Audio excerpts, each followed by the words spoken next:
We do a lot of different research projects at the Environmental Working Group on a wide range of topics. But tonight, I want to talk to you about one specific project involving 10 Americans. 10 Americans who have really been instrumental in inspiring what we consider to be one of the most important environmental campaigns in history.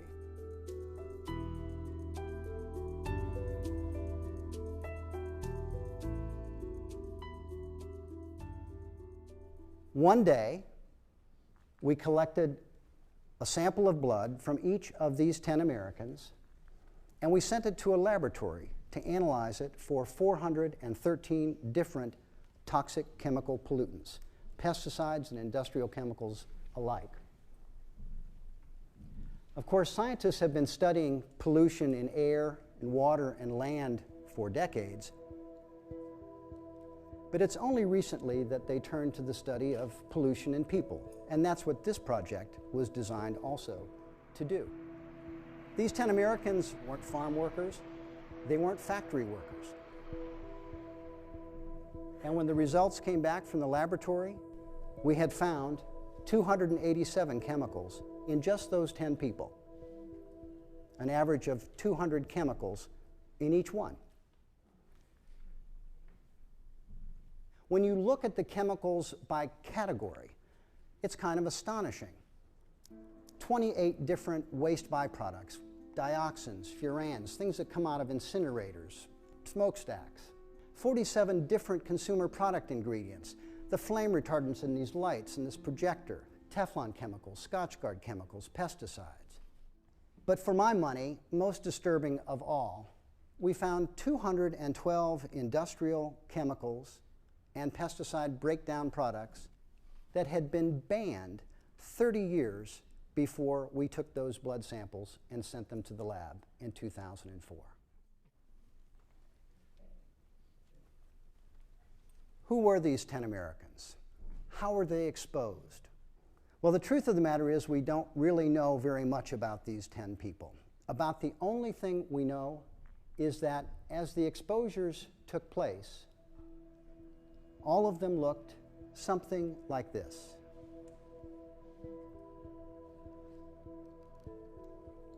This was the first time anyone had ever bothered since the beginning of the chemical revolution to examine umbilical cord blood to see how many toxic chemicals got through to the developing child.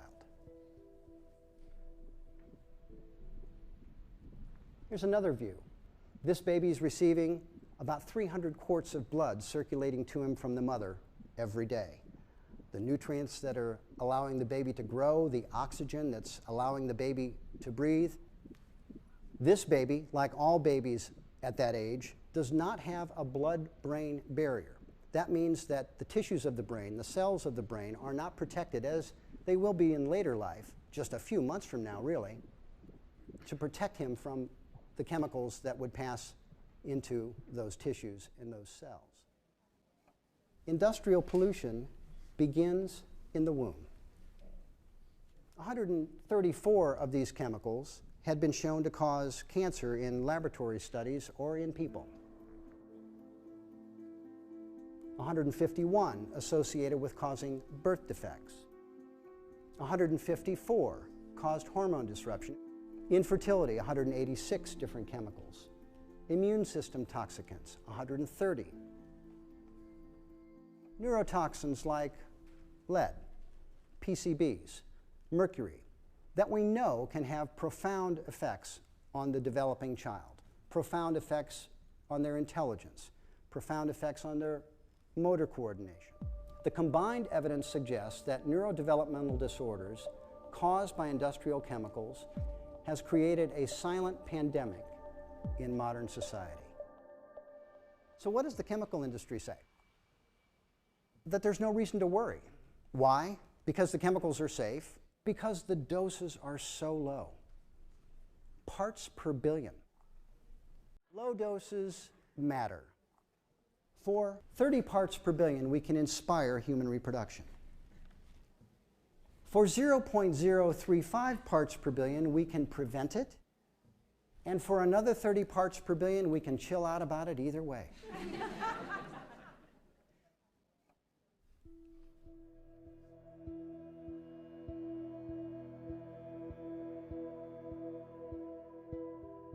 The exposures happen. Industry is allowed to sell these chemicals, use them in the marketplace, and we have to wonder, after decades of these exposures, what the problems that they're causing might just be. There are increases in diseases, disorders, health problems that we cannot explain by genetics alone. We're not evolving so quickly that these problems can be explained. An 84% increase in acute lymphocytic leukemia in children between 1975 and 2002. Hypospadias has doubled over roughly that same period. This is a birth defect, a deformation of the penis, where the urethra doesn't come out at the end, but somewhere else along the shaft, and it requires surgery often within days or months of birth. That now affects 1 out of 125 baby boys in the United States. Chemicals are implicated. A 57% increase in childhood brain cancer. Autism, the great mystery, the great tragedy. 1 in 150 children on the autism spectrum disorder. 1 in 150 children. In some states where we have more robust data, it's approaching 1%. It's not just the kids, it's adults too. Millions of couples struggle with getting pregnant or carrying a pregnancy to full term. A dramatic increase of 20% in those problems in the past decade. The biggest increase has been with women of childbearing age under 25 years old. Decreased sperm count in men, about 1% per year in the United States and Northern Europe. Breast cancer. Does anyone here not know a person, a family that has been touched by this disease now? 1 in 8 women. And for all cancers, 1 in 3 women will develop them during their lifetime, and half of all men. So what can you do? All these chemicals, all these exposures. Chemicals are showing up on the front page of newspapers for the same reason that they're showing up in babies. A very weak law that was passed a long time ago and has never since been modernized. It's the Toxic Substances Control Act, and my message to you tonight is we need to fix this thing.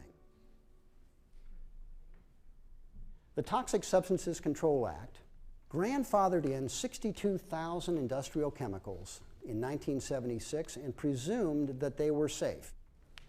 The law does not require any health or safety studies before a new chemical is allowed onto the market. None. Of the chemicals that come to EPA for approval, 80% are approved within just 3 weeks.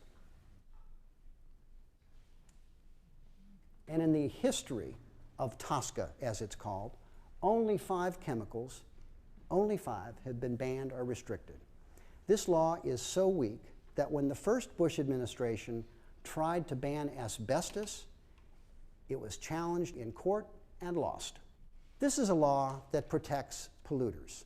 It protects companies. It protects profits.